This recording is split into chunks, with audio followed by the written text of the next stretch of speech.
Los hijos que el dios Sol envió a la tierra para fundar un imperio se extinguieron hace 500 años. Pero la gloria de su civilización ha logrado perdurar hasta nuestros días como un testimonio de su grandeza. En los albores del siglo XV, los incas formaron el único y más poderoso imperio que ha existido en América del Sur. Un estado militar y religioso tan bien organizado que todavía hoy causa admiración a los historiadores, quienes continúan buscando respuestas a las numerosas preguntas que se hacen sobre ellos. ¿Quiénes fueron los incas? ¿Dónde se originaron? Desde su aparición como una pequeña tribu errante, casi perdida en la inmensidad de los Andes, hasta su transformación en un avasallador imperio que ejercía dominio sobre la mayor parte del continente sudamericano, los incas están rodeados por un halo de misterio. No conocieron la escritura ni la rueda, y nunca recibieron influencia de otros pueblos más allá de los Andes. Sin embargo, en el centro de la geografía más difícil del planeta, supieron construir una sociedad rica y justa, que llegó a gobernar a más de 10 millones de habitantes.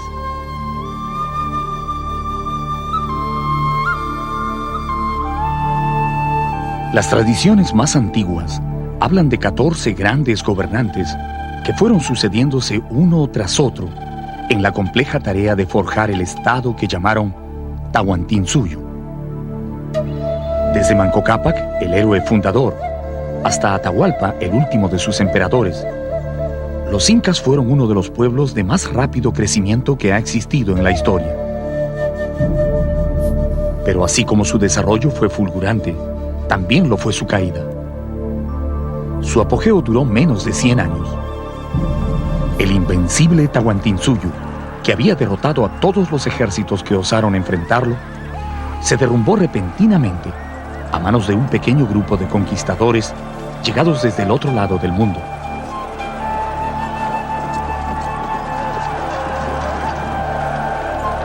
¿Quién fue este pueblo tan brillante en la arquitectura, tan invencible en la guerra y tan devoto en su culto al dios Sol?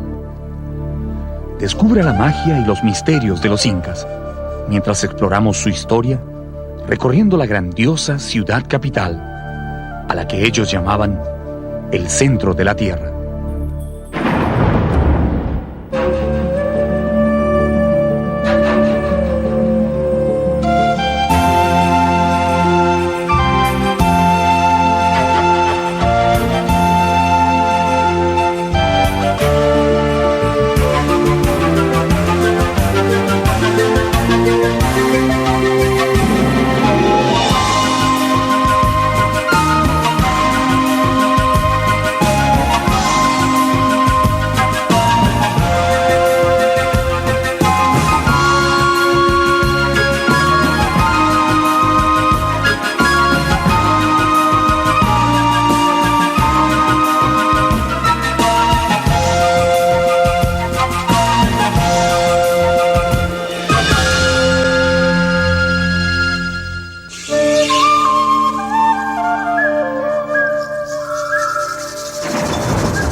La leyenda más difundida sobre el origen de los incas cuenta que el dios Sol, compadecido de la situación en que vivían los hombres, envió a la tierra a sus hijos Manco Cápac y Mama Ocllo para que fundaran un gran imperio y enseñaran a los humanos las técnicas de la agricultura, la ganadería y el tejido.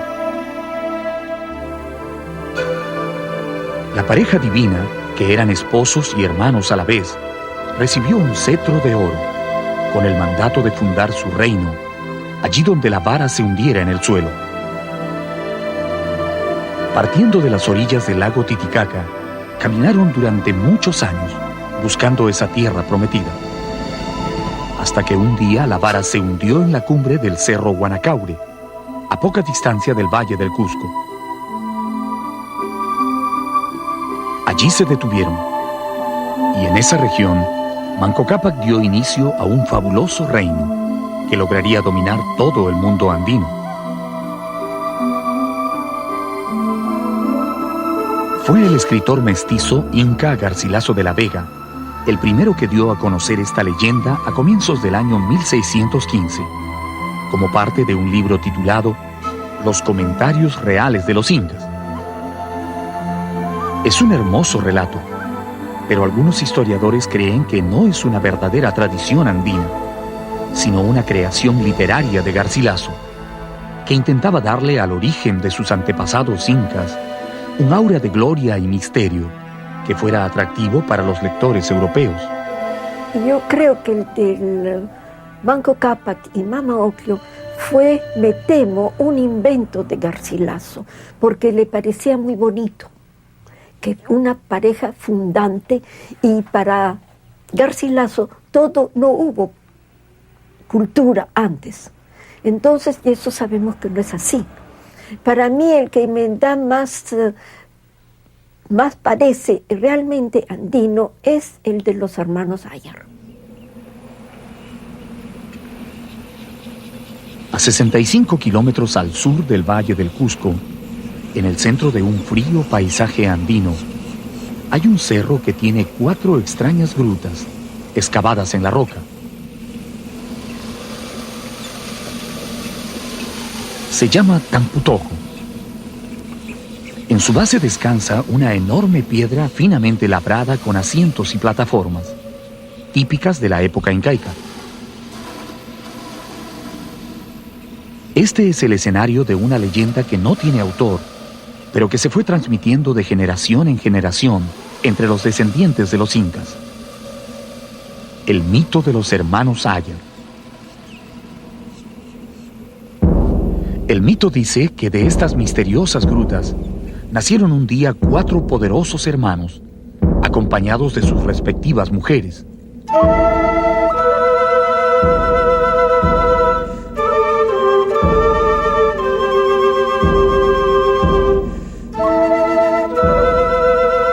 Los hombres tenían poderes mágicos. Uno era capaz de volar y otro podía estremecer los cerros con el disparo de su onda.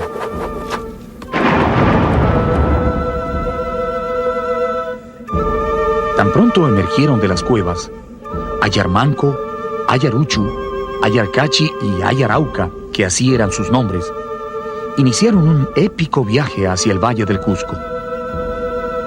Probando su valor, sus destrezas, 3 de los héroes se quedaron en el camino, y solo Ayarmanco logró llegar al Cusco y tomar posesión de las tierras donde fundó la majestuosa civilización de los incas.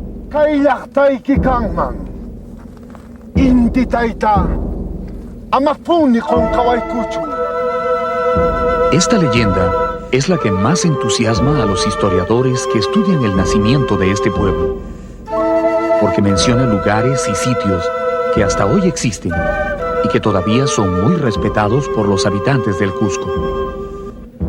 Sin embargo, el verdadero origen de los incas continuará perdido para siempre en el misterio de los tiempos. Lo único que queda claro en los 2 relatos es que la etnia de los incas no fue oriunda del Cusco, sino que llegó a esa tierra después de una larga travesía. La mayor parte de los estudiosos suponen que no fueron oriundos del Cusco.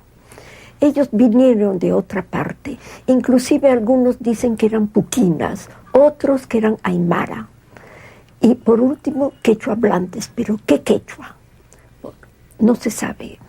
Y los cronistas explican que vinieron e hicieron pacanas, quedándose varios años en distintos pueblos buscando un sitio fértil, idóneo para establecerse.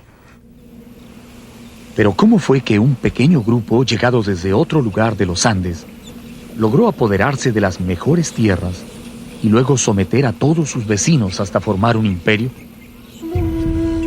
Entre todos los gobernantes incas, hubo uno que soñó con un destino más grande para su pueblo. Cuando él llegó al poder, los cusqueños dejaron de ser una aldea para convertirse en un pueblo que marcaría una profunda huella en la historia.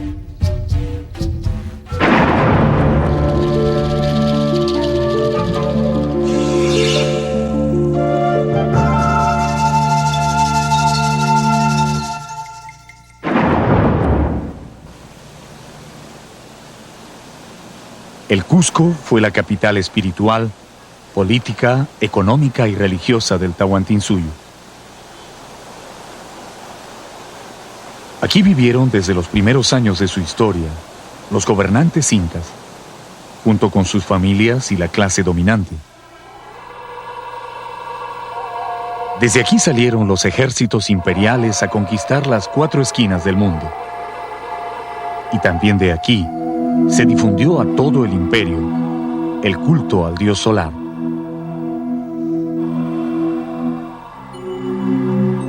Dicen que una de las primeras preocupaciones del Inca Pachacútec, después de vencer a los chancas, fue remodelar totalmente el Cusco, que en ese momento no era más que un rústico pueblito de casas muy sencillas, agrupadas en las laderas de los cerros.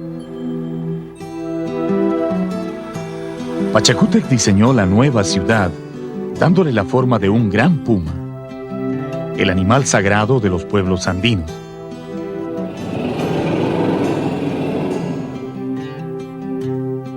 Desde su nacimiento, la capital se dividió en 2 sectores claramente marcados. La parte baja fue llamada el Urin Cusco y la parte alta el Hanan Cusco. La fortaleza de Sacsayhuaman, que construyeron años después, completaría la silueta definitiva de esa extraña ciudad, con forma de felino. A partir del Cusco, los incas proyectaron sus dominios hacia todas las tierras vecinas. Y conforme el imperio fue creciendo, se dividió en 4 provincias o regiones administrativas que ellos llamaron Suyu. El Chincha-Suyu, en dirección noroeste. El Collasuyu hacia el sureste, a la zona del lago Titicaca. El Conti-Suyu al oeste, hacia la costa. Y finalmente el Anti-Suyu, a la región de los misteriosos Antis o Chunchos que viven en la selva. Los 4 Suyus reunidos formaban el Tahuantinsuyo, cuyo centro era el Cusco.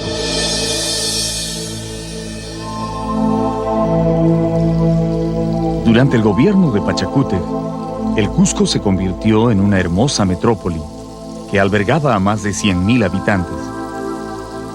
Sus calles, palacios y plazas bien delineadas causaban la admiración de los visitantes que llegaban desde las más alejadas regiones del imperio.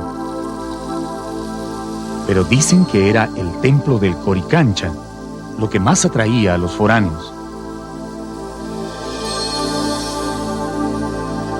Según los cronistas, fue Pachacútec Inca Yupanqui el que mandó construir este santuario dedicado al dios Sol, y el que lo dotó de tantos adornos y objetos de oro y plata, que el pueblo lo bautizó con el nombre de Coricancha, que en quechua significa recinto de oro.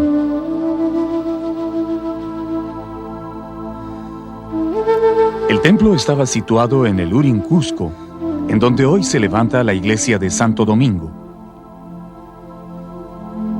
Sus muros eran de piedra finamente labrada, hasta cierta altura, y luego continuaban con adobe, rematando en un artesanal techo de paja.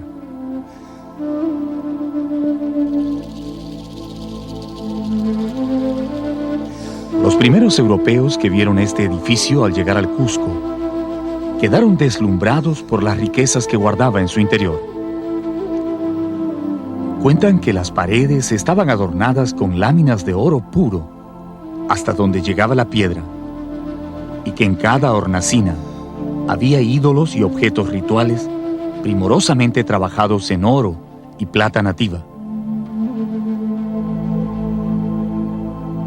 En el lugar más sagrado de este recinto, el Inca ordenó colocar un disco de oro macizo con la representación del dios Sol, ubicando a su derecha la imagen del rayo y a su izquierda al dios Huiracocha, el creador del universo. A partir de entonces, el Sol dejó de ser una divinidad exclusiva del grupo de los incas para convertirse en la religión oficial de todo el imperio. Curiosamente, A pesar de que el templo estaba totalmente dedicado al culto del sol, Pachacútec mandó que en el Coricancha también se custodiaran los ídolos y huacas de todas las provincias conquistadas en los 4 suyos. Así, cuando un pueblo era sometido al imperio, su ídolo principal se trasladaba hasta el Cusco y quedaba depositado en el Coricancha. Allí se le respetaba y ofrecía sacrificios, pero también podía ser usado como un arma política cuando algún pueblo vencido se atrevía a rebelarse. Estaban ubicadas según cómo se habían sido conquistadas, y también uno de sus curacas duales también tenían que estar ahí. Y eso es para, en caso de rebelión, castigaban a la huaca y al curaca. Y muchas rebeliones se evitaron de temor a que la huaca local de un pueblo fuese castigada severamente. ¿Podríamos decir entonces que los incas guardaban como rehenes a los ídolos de los pueblos conquistados? Así es, eran rehenes, y sus señores también. La sala de sacrificios del Coricancha está ocupada por una sola roca de granito, tallada con 4 puntas, que recuerdan los 4 suyos del imperio. Sobre esta piedra, el sumo sacerdote sacrificaba una llama negra en los días más sagrados del año, invocando la protección del sol para el Inca y la familia real. Este cuarto también servía para que el gran sacerdote pudiera comunicarse con las divinidades del cielo. Aquí se apartaba del mundo para beber extraños alucinógenos, hasta caer en un trance durante el cual el sol hablaba por su boca, anunciando los acontecimientos del futuro. Durante esos momentos, cuando el sacerdote estaba poseído por el espíritu del sol, se convertía en el Huillag Uma, la cabeza que habla, y sus palabras eran un mandato sagrado para los gobernantes del Tahuantinsuyo. Otro de los recintos interiores del templo estaba dedicado a la veneración de las estrellas, que eran vistas como hijas del sol y de la luna. Sus paredes también estaban decoradas con objetos de oro fino, pero además, en el centro de este cuarto, construyeron una estrecha ventana orientada hacia el planeta Venus, al que ellos llamaban Chasca, o centinela del sol. Por aquí podían observar los movimientos de las estrellas en el firmamento. Así descubrieron algunas de las constelaciones más importantes y lograron establecer la diferencia entre planetas y estrellas. Los cronistas cuentan que el marco de esta ventana estuvo ricamente ornamentado con oro y piedras preciosas de distintos tamaños, tan bien engarzadas en la pared que fue necesario romper la roca con martillos de hierro para arrancarle sus tesoros.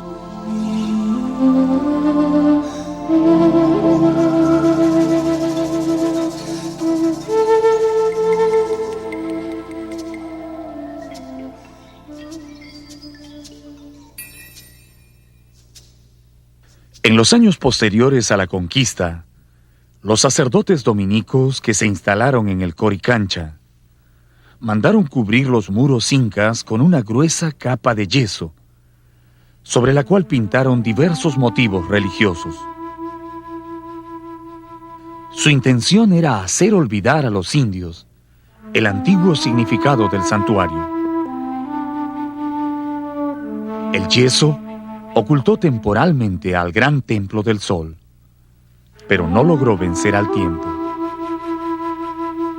Después de medio milenio, la cobertura colonial casi ha desaparecido totalmente, pero las piedras se mantienen tan firmes como las dejaron sus constructores. Bajo las hermosas torres y claustros del convento de Santo Domingo, el Coricancha duerme para siempre. Sus recintos están vacíos y silenciosos, pero aún guardan el recuerdo de los días de gloria del Tahuantinsuyo, cuando el Inca se paraba en el patio principal y llenaba esta pileta de roca con la chicha sagrada, para que su padre, el sol, al pasar a mediodía sobre el Cusco, pudiera detenerse un instante a calmar su sed, antes de continuar su recorrido por el cielo.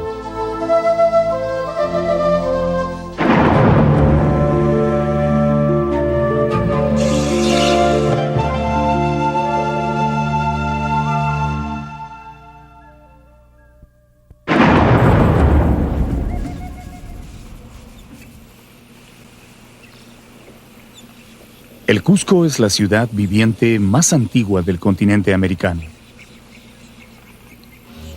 Nació en la noche de los tiempos, en una época que no es posible precisar, y ha existido sin interrupción durante siglos, manteniendo inconmovible su presencia en el mundo andino.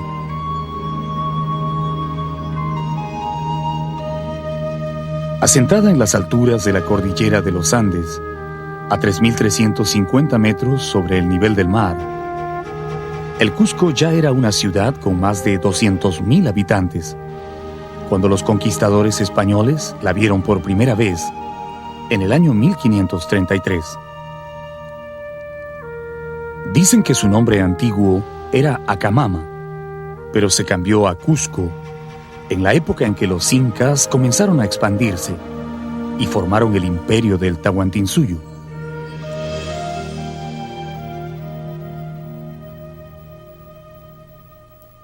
Los reyes incas dividieron su imperio en 4 partes y pusieron como punto o centro la ciudad del Cusco, que en lengua particular de los incas quiere decir ombligo de la tierra. Llamaronla con buena semejanza ombligo porque todo el Perú es largo y angosto como un cuerpo humano y aquella ciudad está casi en el medio. Inca Garcilaso de la Vega, Comentarios Reales. En los años dorados de la época imperial, los incas embellecieron su capital con numerosos santuarios, palacios y centros ceremoniales tan sólidamente construidos que han resistido admirablemente el paso del tiempo y hoy constituyen el mejor testimonio de la grandeza de esa civilización.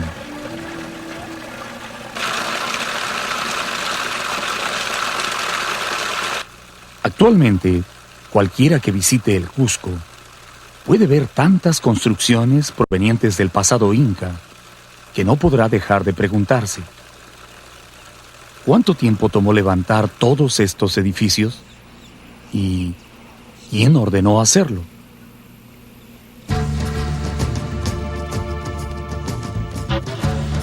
Los historiadores coinciden en señalar que fueron 14 los incas que gobernaron el imperio. Sin embargo, la mayor parte de esos incas pertenecen al mundo de la leyenda o la imaginación, porque no hay nada que pueda probar que realmente existieron. Desde Manco Cápac hasta Huiracocha, todos son incas míticos, y solo los 5 últimos corresponden al periodo que se denomina histórico, del cual hay testimonios comprobables.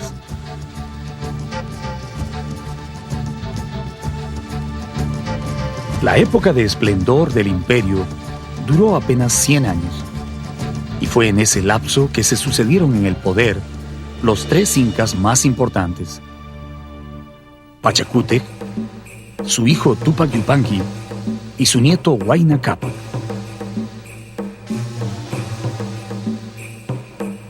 Todo lo que podemos apreciar en nuestros días como herencia de los incas fue construido durante el mandato de esos 3 gobernantes, que se conoce como el siglo de oro del imperio, y está comprendido aproximadamente entre los años 1430 y 1525.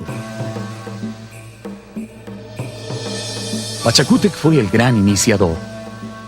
Tupac Yupanqui, el conquistador de los más grandes territorios, y Huayna Cápac, el estadista que organizó y dio forma al imperio.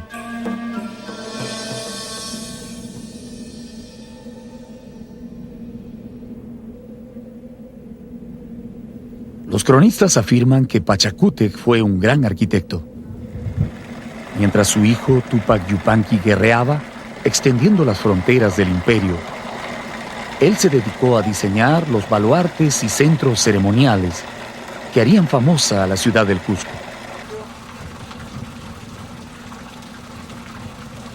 Sus construcciones fueron monumentales y casi siempre tuvieron un carácter ritual.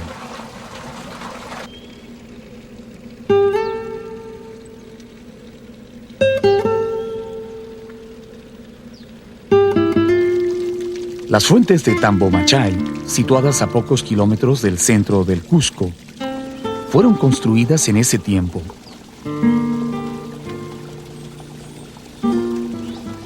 Eran parte de un gran santuario donde se rendía culto al agua y a donde los gobernantes incas se retiraban a descansar en determinadas épocas del año.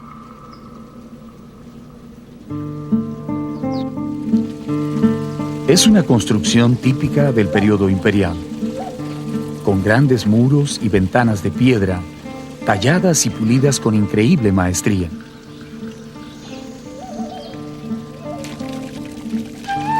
Nadie ha podido descubrir de dónde viene el agua de estas fuentes. Lo que sí se sabe es que nunca se termina.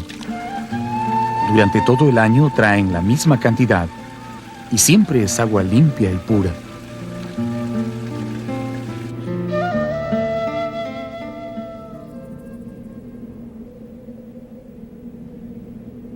A poca distancia de Tambomachay está Kenko, otro santuario incaico que probablemente estuvo dedicado al dios del trueno.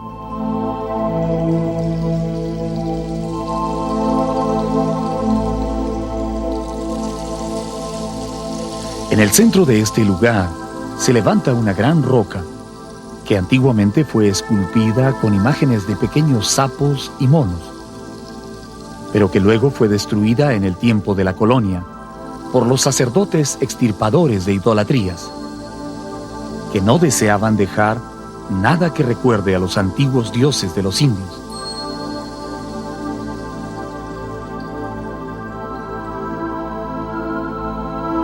Esa piedra sagrada está rodeada por un gran muro semicircular, parecido a un anfiteatro, donde se realizaban las ceremonias religiosas.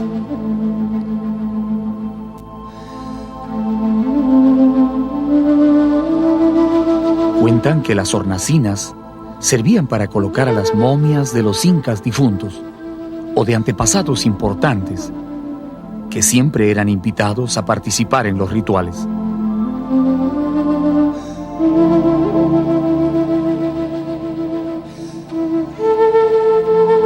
Todo el roquerío que se encuentra encima del santuario fue tallado con incontables figuras y escalinatas, como si un grupo de maestros hubiera querido probar sus talentos, labrando las más difíciles formas en la dura piedra. En la parte más alta destacan dos pequeñas prominencias pétreas, que al parecer eran algo así como un intihuatana o reloj solar, que servía a los sacerdotes y astrónomos para medir el paso del tiempo.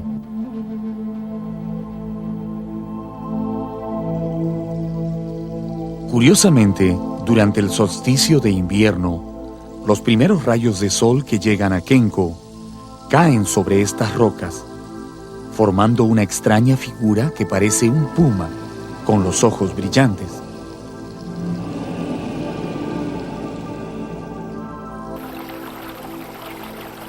A corta distancia del reloj solar se ve un delgado canal por donde probablemente fluía chicha o sangre de los animales sacrificados durante los oficios religiosos.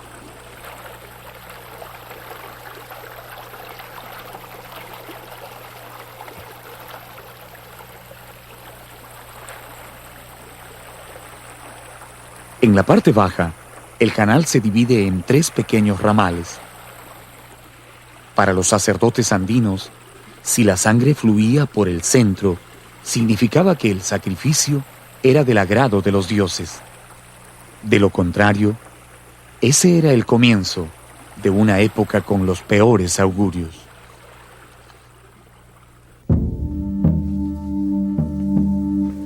Un estrecho corredor, excavado en la roca viva, pasa por debajo del santuario, internándose en las profundidades. Probablemente de allí deriva el nombre de Kenko, que significa laberinto.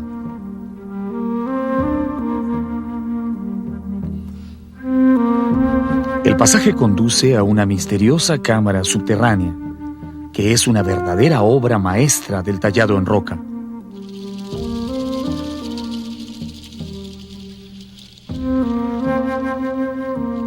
Como si la piedra fuera una materia sencilla para sus manos, los alarifes incaicos la cortaron como quisieron, formando alacenas, escalones y un gran altar de sacrificios. La mesa ceremonial servía para embalsamar los cadáveres de los nobles y personajes importantes. Pero también se han encontrado huellas de sacrificios humanos que se realizaban en secreto en las profundidades de Kenko.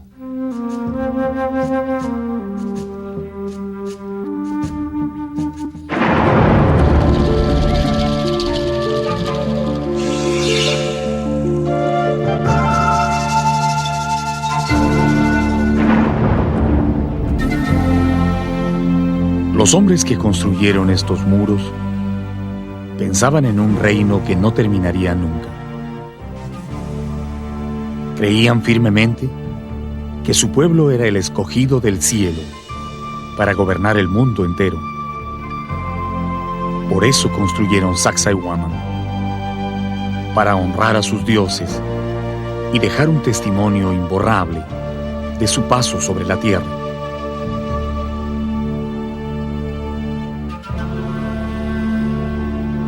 Hacia el año 1450 de nuestra era, Pachacútec Inca Yupanqui, el 9º gobernante de los incas, ordenó iniciar la construcción de un imponente santuario, con el que quería celebrar las victoriosas guerras de conquista de su hijo Túpac Yupanqui.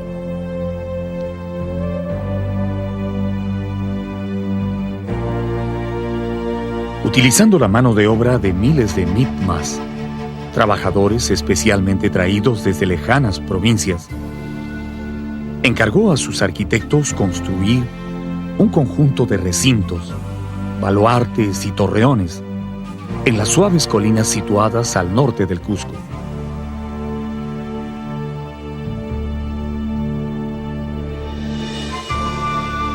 Esas construcciones tenían también el objetivo de concluir el diseño de la ciudad. Sacsayhuaman sería la cabeza de esa extraña ciudad con forma de puma que era la capital del imperio.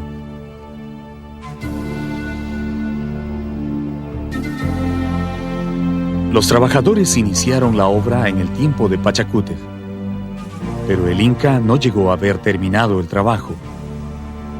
Fue Túpac Yupanqui, el 10º emperador, el que concluyó este gigantesco templo, que años después sería confundido con una fortaleza.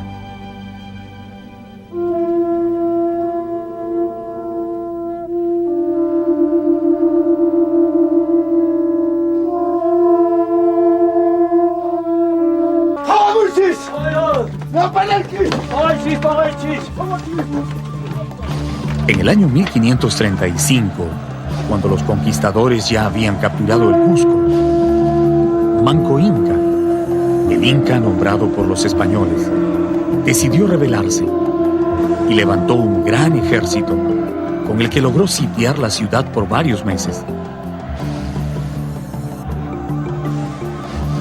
Después de sangrientas batallas, los indios se vieron forzados a retroceder y se atrincheraron en el santuario, logrando resistir por más de 20 días. Allí murió el valeroso guerrero Cahuide, que según los cronistas, fue el encargado de la defensa del último torreón. En el torreón más alto los indios tenían por capitán a un orejón tan valeroso que se le podría comparar con los romanos. Llevaba una daga en el brazo y una porra en la mano, con la que asestaba mortales golpes a los españoles y también a los indios que se querían rendir. Andaba como un león de un lado a otro, pero al final, viendo clara la perdición de todo, arrojó la porra a los cristianos y tomando pedazos de tierra, la mordía con tanta congoja que no se puede decir. Después se echó de lo alto de la fortaleza para que no triunfaran sobre él. Cronista Pedro Pizarro, 1536.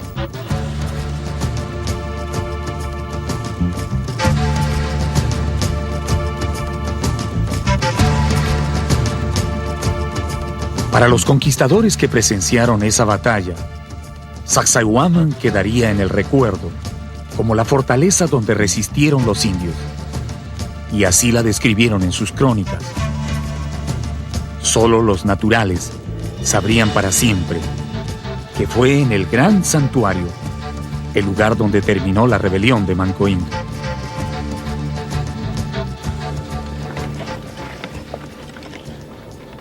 Los pacientes trabajos de los historiadores y arqueólogos han permitido en las últimas décadas rescatar la verdadera función de Sacsayhuamán como un importantísimo santuario dedicado al culto del sol y otras divinidades andinas.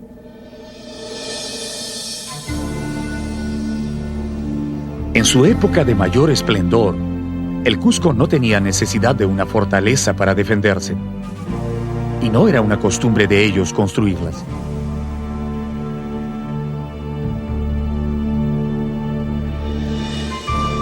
Los recintos de Sacsayhuamán, aparte de su función religiosa, eran utilizados como depósitos de alimentos, vestidos, almacenes de armas y también de huacas e ídolos, cuando el templo del sol en el Coricancha resultó demasiado pequeño para albergar los dioses de las provincias conquistadas.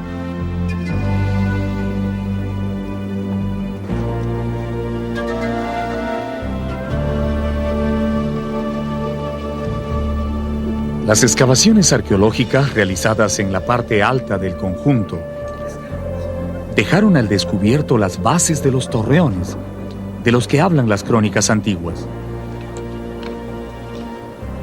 Se cree que estos torreones tenían más de 15 metros de altura y servían de observatorios, desde donde se podía dominar todo el valle del Cusco. Sobre el cerro que está encima del Cusco, hay una fortaleza de tierra y de piedra con sus ventanas grandes que miran a la ciudad, y una torre principal en el medio que tenía tantos recintos que una sola persona no la podría ver en todo un día. Cronista Pedro Sánchez de la Hoz.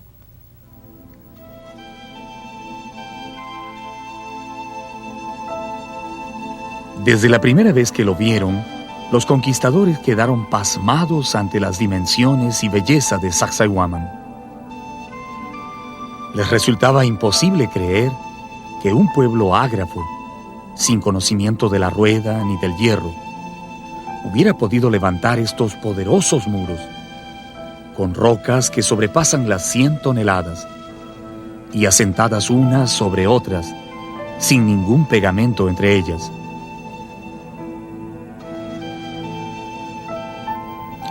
Al que las ha visto y mirado con atención, le hacen imaginar y aún creer que son hechas por vía de encantamiento y que las hicieron demonios y no hombres, porque la multitud de piedras tantas y tan grandes como las hay causa enorme admiración.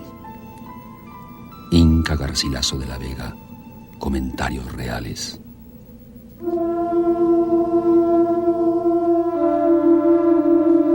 Como la mayoría de las construcciones del imperio, La arquitectura de Sacsayhuaman se caracteriza por dos cosas.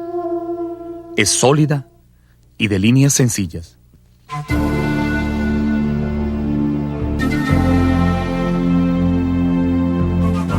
La austera personalidad de los incas no permitía más adornos en sus edificios que el maravilloso pulido de las piedras. Aun cuando otros pueblos anteriores a ellos, como Chavín o Tiahuanacu, decoraron sus santuarios con esculturas y estelas, los incas prefirieron un estilo sobrio, pero resistente en su arquitectura.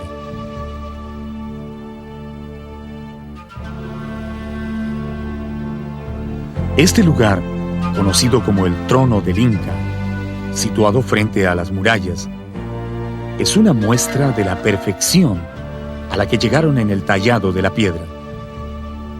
Perfección que hace innecesario cualquier adorno.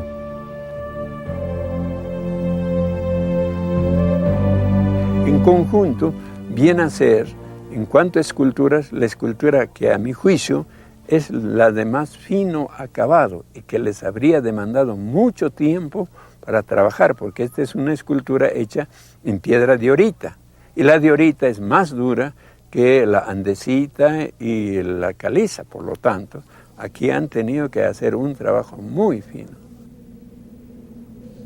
¿Qué tipo de herramientas pudieron haber utilizado para lograr esta perfección en los cortes de la piedra?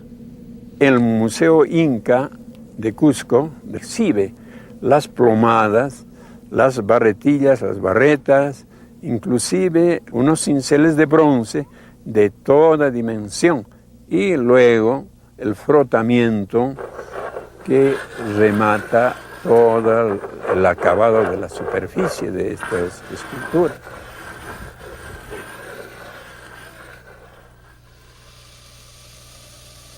¿Sería cierto que existía un túnel secreto que unía a Sacsayhuaman con el templo del Coricancha?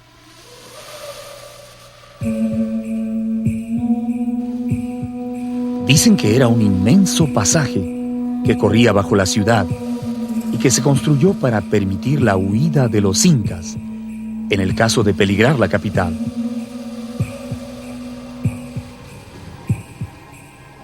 No ha podido ser comprobado, pero las formaciones rocosas, llamadas chincanas, que hay al norte de Sacsayhuaman, alientan esa leyenda.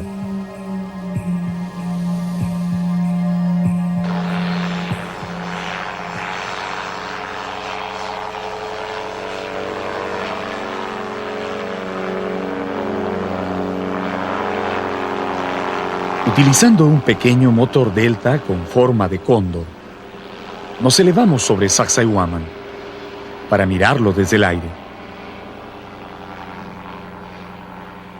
Desde aquí son visibles los tres grandes muros en forma de zigzag que sostienen las terrazas y plataformas del templo. ¿Tendría algún significado especial la forma dentada de estos muros?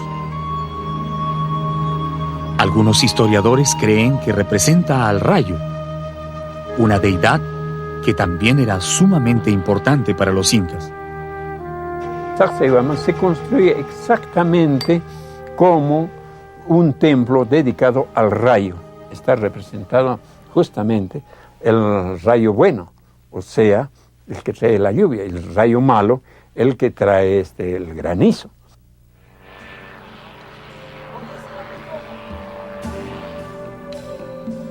Este gran círculo de piedra construido al costado del santuario fue una laguna artificial, junto a la cual celebraban oficios religiosos y, al parecer, también despedían a sus muertos notables.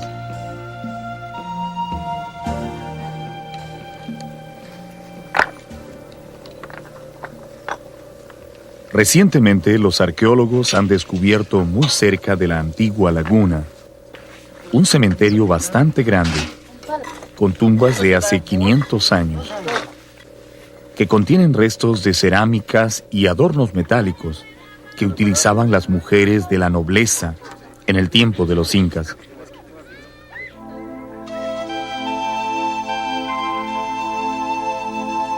Es la primera vez que los investigadores pueden ver las tumbas de los nobles del Tahuantinsuyo, antes de que hayan sido saqueadas.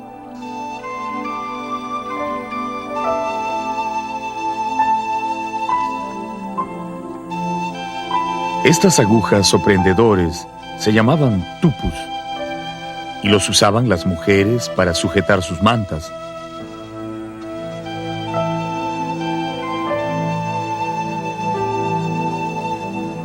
También se puede ver varios lirpus, esos espejos de metal muy pulido que usaban encima del pecho las damas distinguidas, exactamente como aparecen en los dibujos del cronista Guamán Poma de Ayala.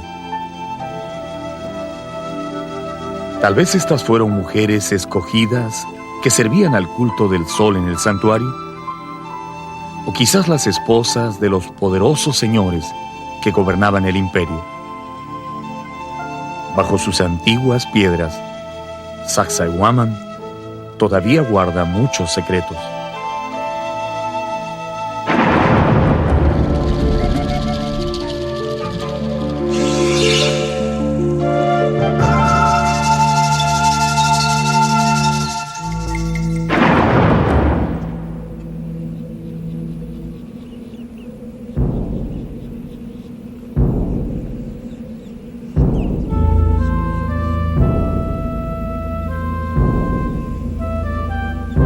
Cada uno de los nevados y montañas del Cusco tiene su propio nombre.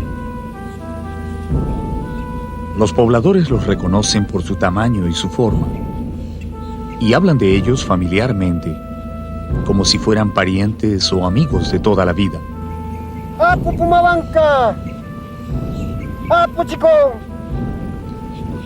Durante incontables generaciones, la gente del campo ha dirigido la vista a estas grandes montañas, invocando su protección o solicitando su permiso para sembrar la tierra. A pesar de que el cristianismo se ha esforzado por siglos en hacer olvidar las viejas creencias, ningún campesino del Cusco se atrevería nunca a sembrar su chacra sin antes ofrecer su respeto al Pumahuanca, al Pitusiray, al Huaqueihuilca o a cualquiera de los nevados que esté más cerca de su pueblo.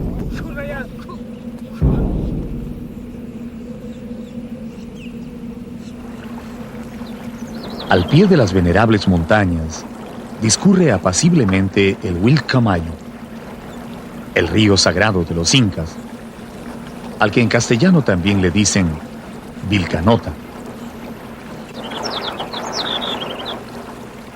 Este es un río tranquilo, generoso con las tierras, que en su lento descenso desde la cordillera hasta la selva, forma un valle amplio y abrigado, tan fértil que los incas lo consideraron un verdadero regalo de los dioses.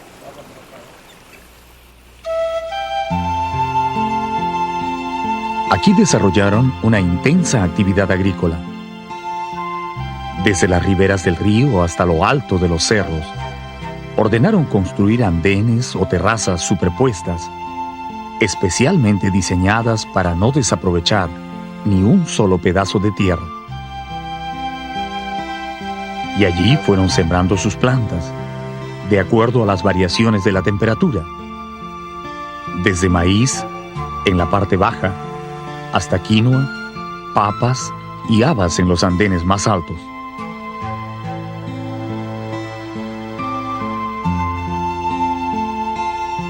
No dejaron ni un solo cerro sin cultivar, al punto que convirtieron al valle en un inmenso depósito de alimentos para su pueblo, especialmente de maíz, que fue su producto más logrado.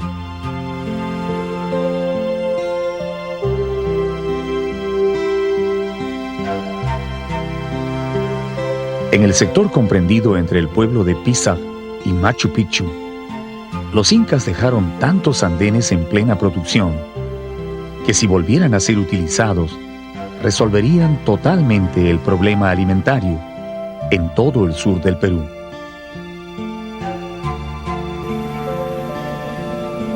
Pero aun cuando la tierra era increíblemente fértil, fue necesario trabajar muy duro para hacerla producir.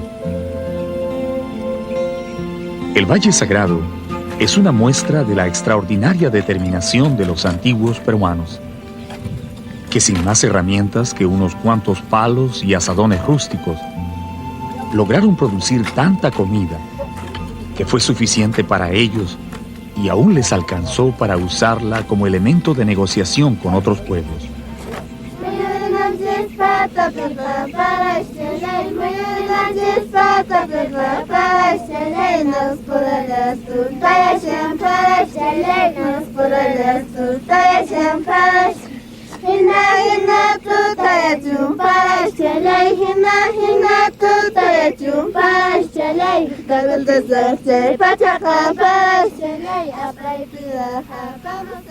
Pisaj es una palabra quechua que no tiene traducción en castellano. Algunos creen que quiere decir perdiz, pero su verdadero significado se quedó perdido en el tiempo. Hay dos Pisaj en el Valle Sagrado. Uno está situado en la parte más alta de los cerros, arriba de los andenes, y el otro queda en el valle, a las orillas del río Vilcanota. El primero es el pueblo que fue construido hace más de 500 años por los incas, para administrar y controlar toda la producción de la zona. El de abajo es una reducción que surgió durante la colonia por orden del virrey Toledo, que se propuso reunir a todos los indios del valle en un solo lugar para explotar mejor su trabajo. El Pisaj antiguo es un verdadero portento de tecnología agrícola. Basta una sola mirada para imaginar el tiempo y esfuerzo que les debe haber tomado a los antiguos construir esta inacabable sucesión de andenes que contornan los cerros. Las construcciones están intactas. Hasta las gradas o sarunas de piedra que servían para subir a cada andén se mantienen firmes en su lugar.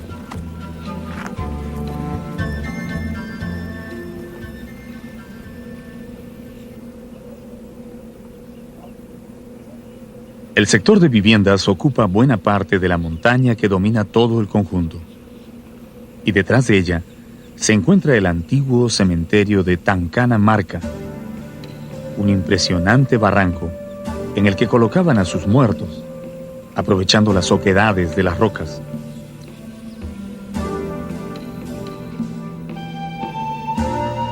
Como todo centro de producción agrícola, Pisaj tenía sus graneros o colcas, donde guardaban las cosechas antes de distribuirlas a los pueblos del Cusco. Estos depósitos están situados estratégicamente en los flancos de los cerros, donde el viento sopla día y noche, lo que garantizaba una buena conservación de los productos. Y por si hubiera alguien que intentara acercarse a robar en las colcas, los agricultores tenían instalados varios torreones de vigilancia, con gente armada que miraba desde las alturas, cuidando el producto de su trabajo.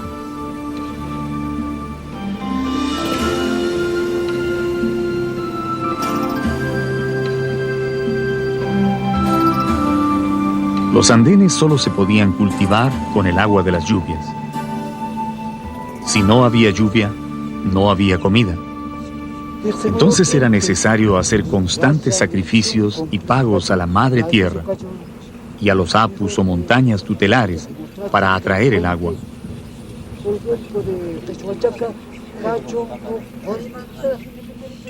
Al pasar por esta portada, que se conoce como Amaru Punku, o Puerta de la Serpiente, se ingresa en el sector religioso de Pisaj.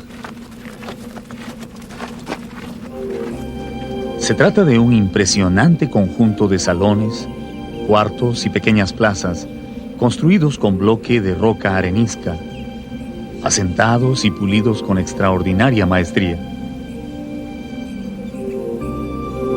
Aquí se reunían los sacerdotes para ofrecer sus sacrificios durante todo el año, pidiendo el milagro de la lluvia para sus tierras. De ellos dependía la vida en el valle. Si algún año se desataba la sequía, los sacerdotes podían ser sancionados severamente por no haber logrado ganar el favor de los dioses.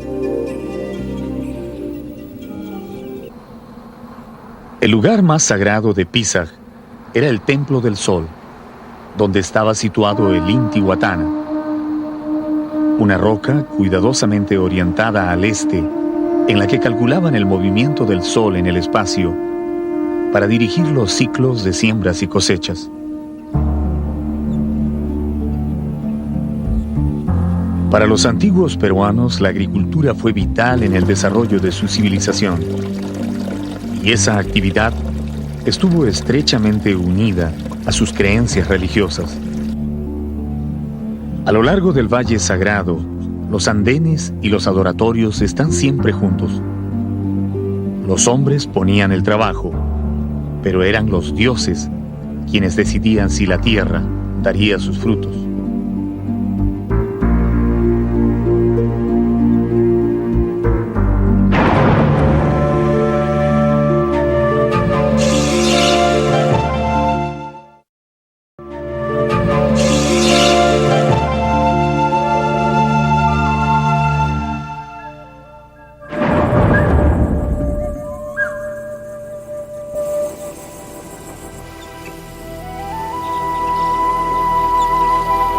Durante la época de los incas, se llamaban tampus a los pueblos donde se almacenaban grandes cantidades de alimentos y en los que podían detenerse a descansar los viajeros o los ejércitos en campaña.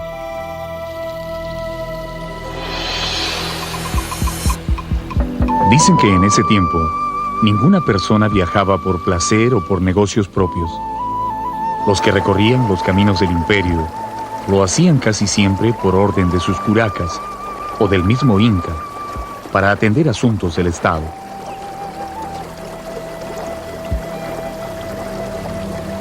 Los tampus servían de lugar de descanso para esos viajeros y por supuesto eran también centros de control entre una y otra región. Ollantaytambo es uno de los tampus mejor conservados que quedan de la época incaica. El sector religioso, al que a veces se le confunde con una fortaleza, se inicia en la parte baja del conjunto. Aquí se ven las casas de piedra, adobe y paja en las que vivieron los sacerdotes y las mujeres escogidas para el servicio del sol.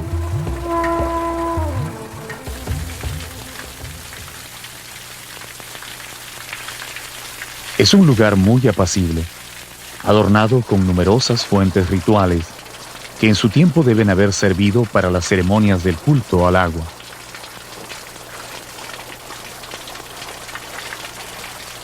Cada una de estas fuentes fue labrada en roca con sus propias características y diseños.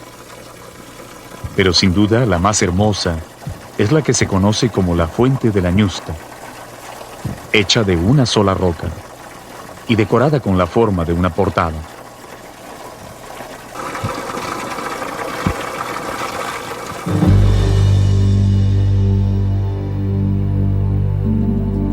Para llegar al corazón del sector religioso, es necesario subir una empinada escalinata de piedra que cruza 16 andenes, perfectamente alineados, encima de los cuales se levanta un maravilloso conjunto de portadas y recintos hechos de piedra, que constituyen la más admirable muestra de la arquitectura de los incas.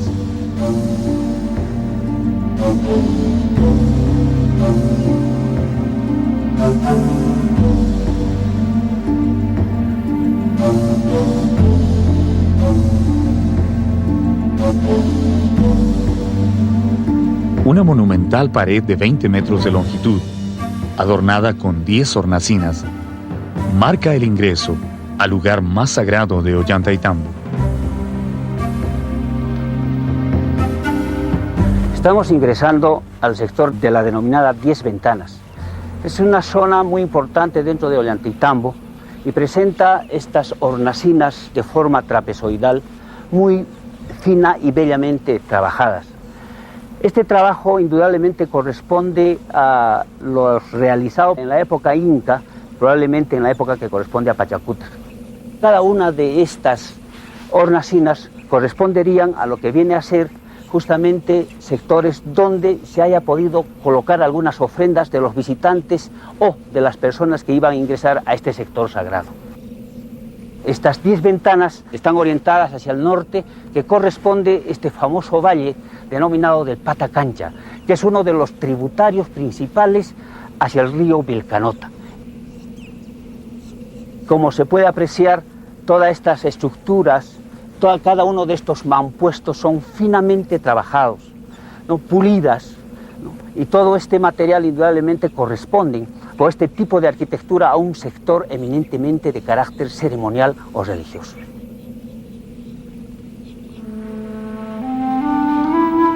En este muro resaltan unas extrañas protuberancias cuya función nunca se ha podido explicar con claridad. Algunos creen que fueron las muestras que dejaron los picapedreros para señalar todo el trabajo que debieron realizar al pulir las piedras. Pero otros consideran que son más bien los puntos de apoyo donde amarraban las sogas para jalarlas y acomodarlas en su lugar.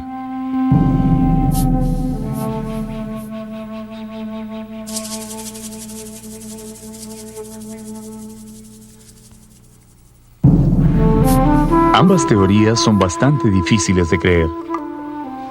La verdadera función de estas protuberancias, que además solo se ven en algunas rocas, es un secreto que se llevaron a la tumba los arquitectos de Ollantaytambo.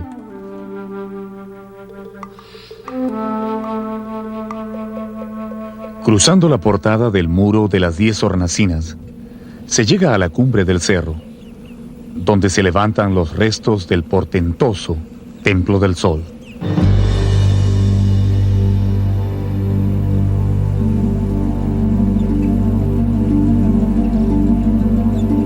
Aquí, los adjetivos son insuficientes para describir la obra de los antiguos peruanos.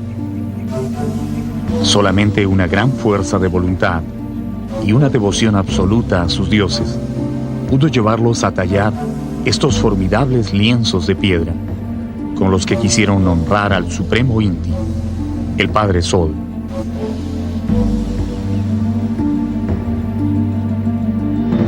Las 6 rocas de pórfido rojo que forman este espléndido muro miden un poco más de 4 metros de alto y se calcula que pesan entre 60 y 70 toneladas cada una. Después de colocarlas en su lugar, los arquitectos las aseguraron con listones de piedra, tan bien ajustados que no se han movido 1 milímetro en 4 siglos. Antes de la llegada de los conquistadores españoles, las rocas estaban decoradas con figuras geométricas y grandes tallados de animales sagrados, especialmente 2 pumas, cuyos cuerpos fueron arrancados por los sacerdotes extirpadores de idolatrías.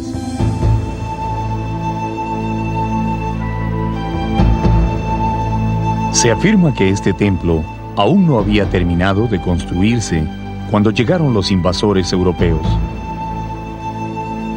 Alrededor del muro principal se pueden ver muchas rocas ya cortadas y pulidas, esperando ser ubicadas en su posición final, y otras subidas sobre pequeñas rampas, tal vez a punto de ser levantadas. El templo estaba diseñado para ser el más grande y suntuoso del Tahuantinsuyo. Los historiadores calculan que aquí debieron trabajar miles de obreros durante varias décadas antes que la obra fuera paralizada. ¿De dónde trajeron estas rocas tan enormes? ¿Cómo las llevaron hasta la cumbre del cerro? ¿Qué herramientas utilizaron para cortarlas? La construcción es tan portentosa que algunos quieren creer que no es una obra humana. Sin embargo, las huellas del trabajo están a la vista.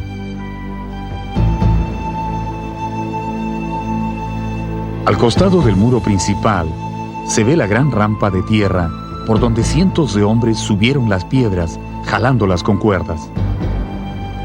Abajo de esa rampa se aprecian las rocas que se quedaron a medio subir.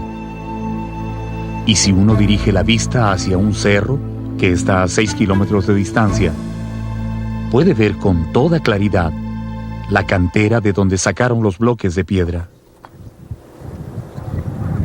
Si alguien continúa dudando de que eso fuera posible, entonces solo queda subir a ese cerro, que se llama Cachijata, para comprobarlo. Lo que nosotros vemos, ¿no? Mira, observa aquí, es una piedra hermosa, ya casi acabado.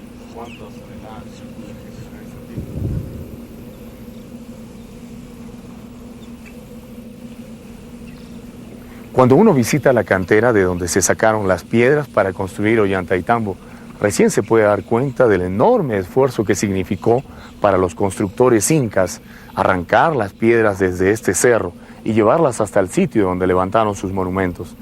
Aquí está la cantera y allá a lo lejos está Ollantaytambo, a 5 o 6 kilómetros de distancia. Tuvieron que pasar por los cerros, cruzar el río y volver a levantar las piedras hasta llevarlas al sitio exacto donde ellos las querían. Piedras tan grandes como esta en la que estoy caminando, que fácilmente deben pesar más de 20 toneladas.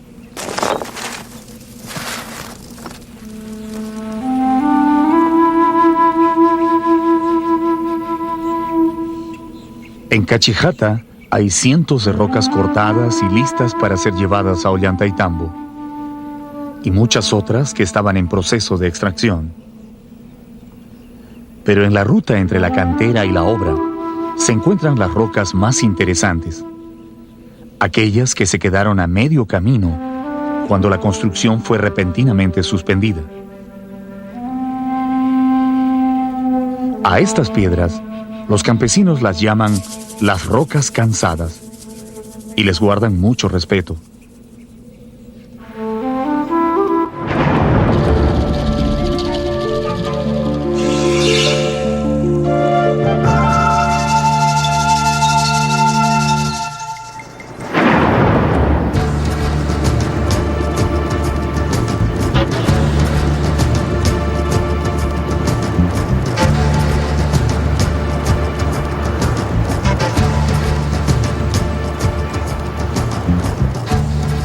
Hay 3 formas de ir a Machu Picchu, la ciudad sagrada de los incas. Por tren, como lo hace la mayoría de los visitantes.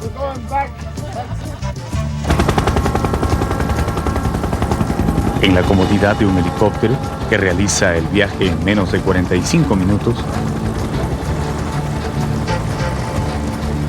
Y por tierra, caminando como lo hacían los antiguos peruanos.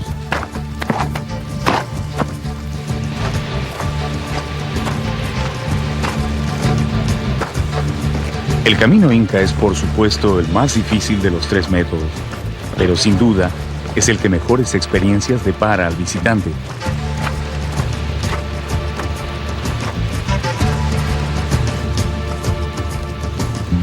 Durante el siglo XV, en la época de mayor expansión del imperio, los incas mandaron construir una extensa red de caminos que cubría más de 30.000 kilómetros sobre las montañas, valles y llanuras de su inmenso territorio. Algunos de esos caminos ya existían desde épocas remotas, pero los quechuas ordenaron ampliarlos, empedrarlos y dotarlos de puentes, tambos y depósitos de alimentos para atender a los viajeros.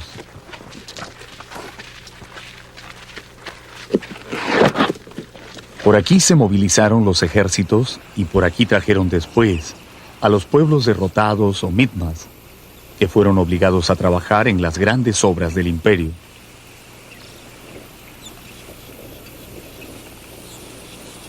En los lugares donde los ríos impedían el paso, construyeron puentes realmente increíbles, utilizando solamente la quechua o paja de las punas.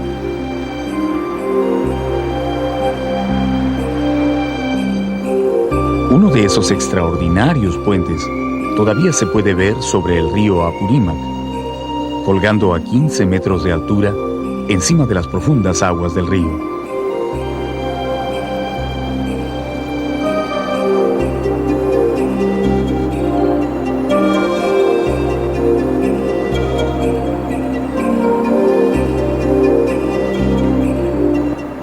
Se le conoce con el nombre de Queshuachaca o puente de paja, y verdaderamente está hecho solo con paja, sin ningún trozo de metal o madera.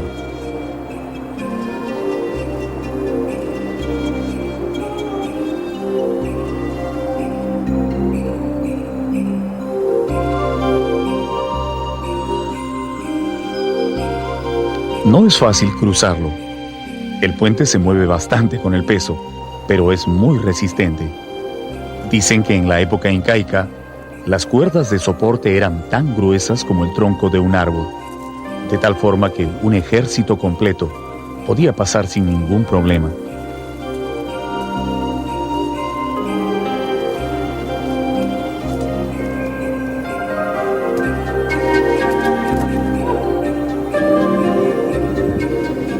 El camino que lleva a Machu Picchu baja desde las Punas a 3.600 metros sobre el nivel del mar, hasta las cálidas tierras de la Ceja de Selva, donde el río Urubamba cambia de nombre para llamarse Vilcanota.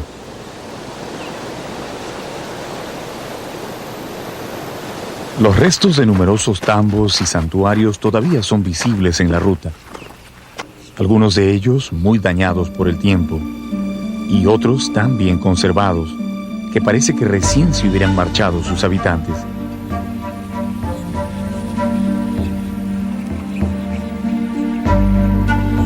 La neblina es un compañero inseparable de los caminantes. Le da un aspecto fantasmal a los antiguos edificios incas.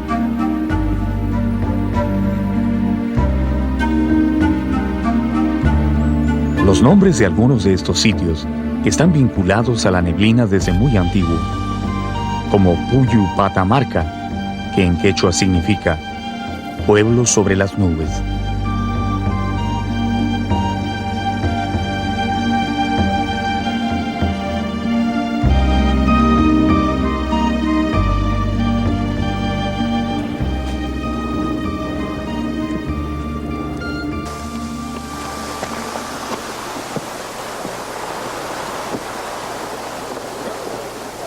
Conforme se avanza hacia la ceja de montaña, las cascadas se hacen más numerosas,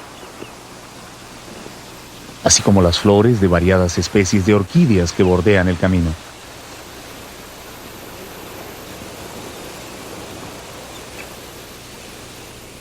Los constructores incas hicieron un trabajo a conciencia en su red vial.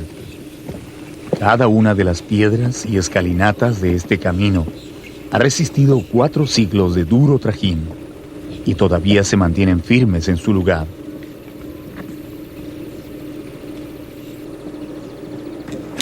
Los porteadores indígenas que llevan sobre sus hombros los utensilios de cocina y campamentos de los turistas pasan pisando fuerte, casi corriendo, y detrás de ellos, con paso más reposado, vienen los visitantes, cansados, pero absortos en esta obra que no tiene comparación en el mundo entero.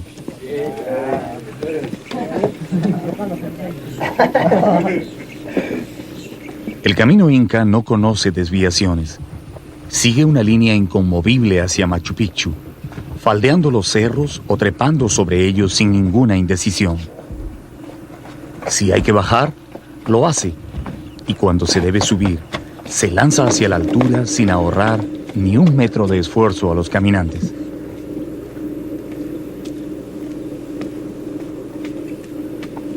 La red de caminos que mandaron a construir los señores incas entre las montañas son un verdadero alarde de ingeniería y diseño, pero también una maravillosa muestra de la habilidad que tenían para trabajar la piedra, como esta escalinata que tenemos aquí en las cercanías de Puyu Patamarca. A través de estos caminos se podía unir al Cusco con Machu Picchu, pero también los caminos permitían unir ciudades tan lejanas como Cusco y Quito solamente en el lapso de 10 días, más o menos el mismo tiempo que tarda en llegar la correspondencia en nuestro tiempo. Esta escalinata que tenemos acá está maravillosamente labrada en la roca viva. Son gradas que van ascendiendo lentamente hacia la parte alta de la montaña y han sido cinceladas, cuidadosamente labradas en la peña, en la roca. Quitan el aliento, pero vamos a subirlas.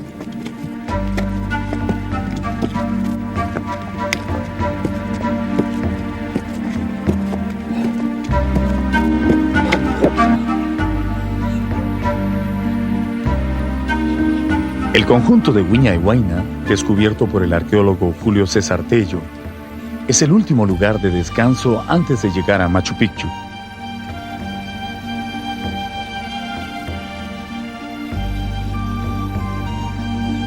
Se trata de un conjunto de edificaciones circulares de típico estilo imperial, en las que se puede encontrar templos, torreones de vigilancia, fuentes y muchos recintos que sirvieron de vivienda a los administradores de los trabajos agrícolas.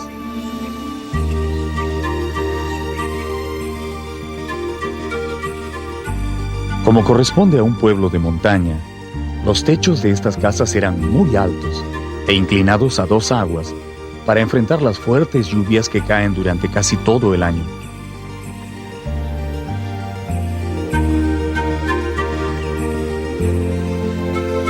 Hasta ahora son claramente visibles las rocas especialmente perforadas, incrustadas en la estructura, donde se amarraban las vigas de soporte de los techos, que también debían resistir los vientos huracanados de la zona.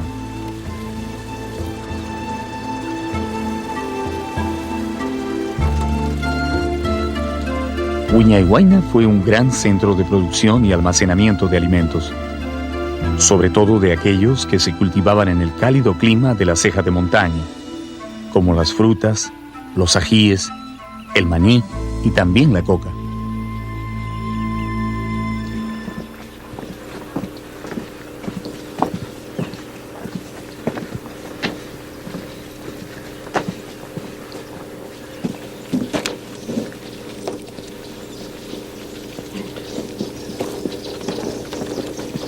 Una escalinata de 125 grados es el último desafío para llegar a Inti Punku, la Puerta del Sol, la entrada oficial a Machu Picchu para los que llegan por el camino inca. Esta última subida acaba totalmente con el físico de cualquier viajero, pero luego viene el descanso, frente a la maravillosa vista de la ciudad sagrada. Bueno, por lo menos debe venir, a menos que toque un día nublado. Y entonces no hay más remedio que esperar hasta que salga el sol, escuchando esa babel de lenguas en que se convierte Inti Punku a las 6 de la mañana de cualquier día del año.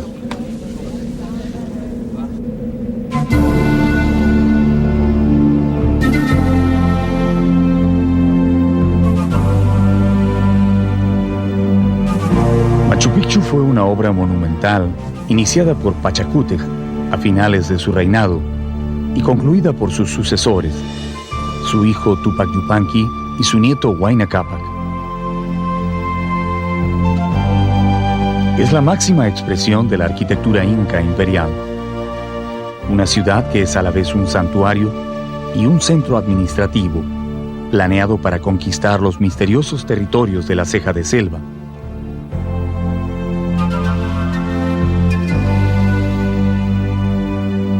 La ciudad se divide en varios sectores bien definidos. Uno es el sector agrícola, en el que destacan las terrazas o andenes, que forman grandes escalones en las laderas de los cerros. La zona urbana, conformada por 3 plazas alargadas, rodeadas de grandes recintos de viviendas, y el sector sagrado, en el que sobresalen los templos de las 3 ventanas, y el Templo del Sol.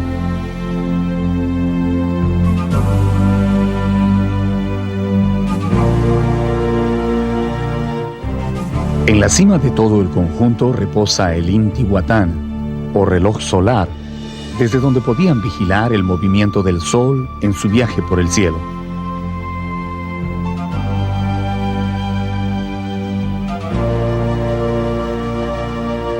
En el interior de uno de los recintos sagrados hay 2 pequeños morteros o espejos de agua que, según los investigadores, servían para observar los eclipses.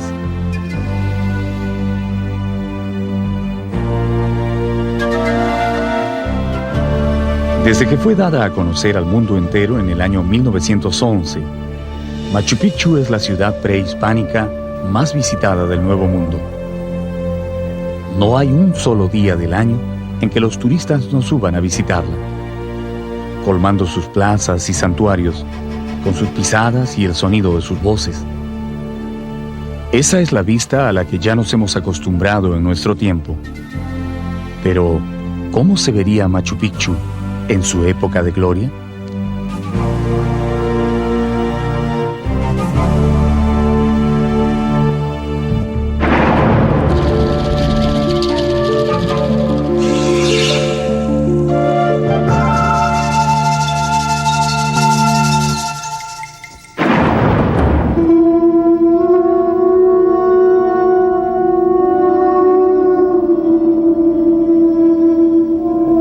Esta es la histórica ciudad de Machu Picchu, construida por los incas en el siglo XV de nuestra era.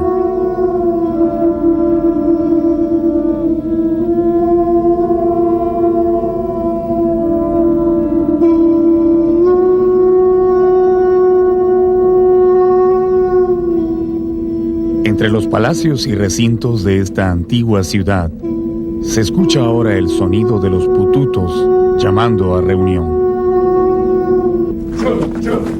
La corte del Zapaj Inca, el supremo gobernante, el hijo del sol, se está reuniendo para celebrar el inicio de una nueva era.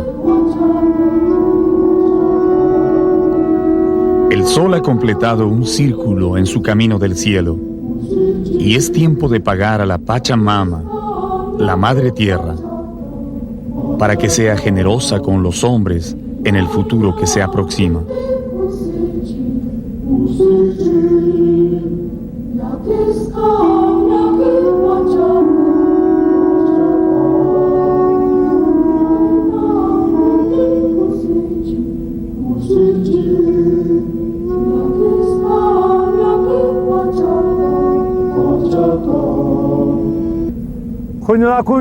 Reunámonos para que nos vea la Madre Tierra, a todos nosotros, a los que vivimos aquí y también a los que vienen de lejos.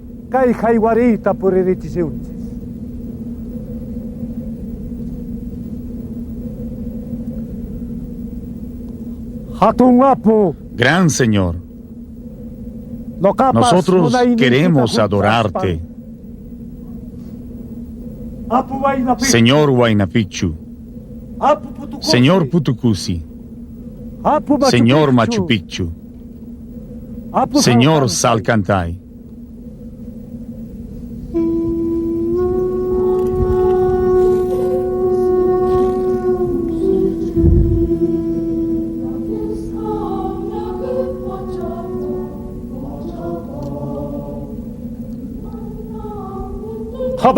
Gran Inca, Señor de la cabeza que habla.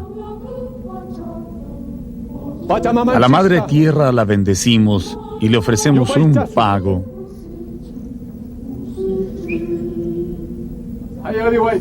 Alcánzame. Le ofreceremos esto.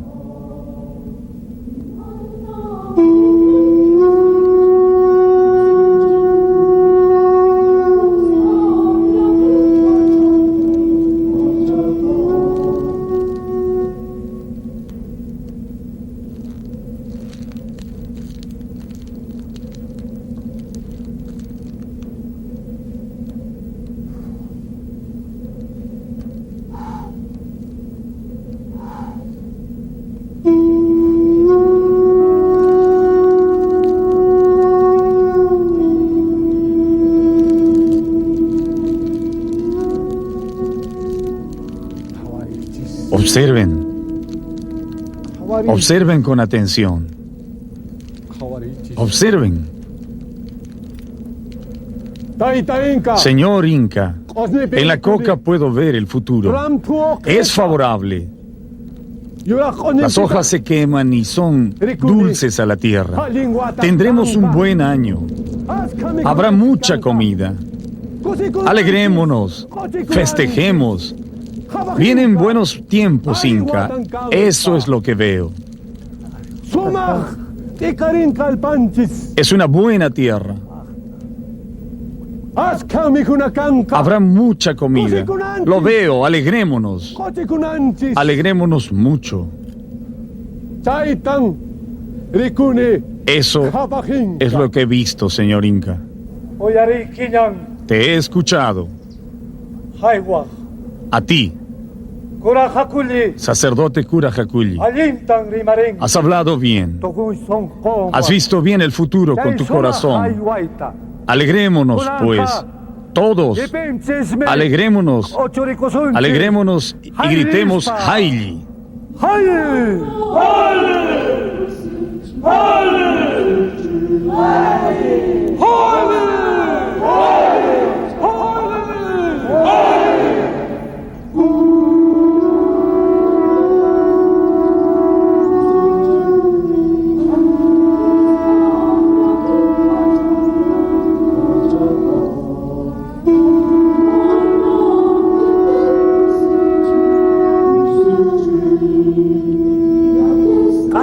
En este nuevo tiempo que viene, seamos buenos con la tierra.